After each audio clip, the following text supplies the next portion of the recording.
jalan berlubang di Jalan Taverseran, Mangga 2, Kabupaten Maluku Tenggara, Malra, dikeluhkan pengendara.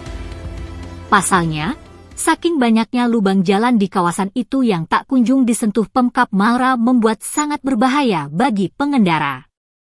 Selain itu, kerusakan jalan juga memicu pungutan liar, pungli, oleh sekelompok pemuda dengan dalih perbaikan jalan secara swadaya. Pantauan tribunambon.com, Selasa, 22 April 2025, tampak jalan berlubang banyak ditambal menggunakan semen. Jumlahnya capai 15 tambalan. Sementara di beberapa titik kawasan tersebut terdapat lebih dari 2 lubang jalan sedalam 10 cm. Pengendara yang melintas di jalan tersebut harus memperlambat laju kendaraan untuk menghindari kerusakan. Fajar, salah satu pengendara sepeda motor yang diwawancarai tribunambon.com, mengaku kerusakan ini sudah terjadi lama. Ia juga menyebut bahwa jalan rusak ini kerap menjadi ajang pungutan liar oleh sekelompok pemuda. Namun, lanjutnya biasanya dalam 1 pekan bisa sampai 3 kali, bahkan di pagi hari jalannya sudah ditutup.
Download Tribun X sekarang, menghadirkan lokal menjadi Indonesia.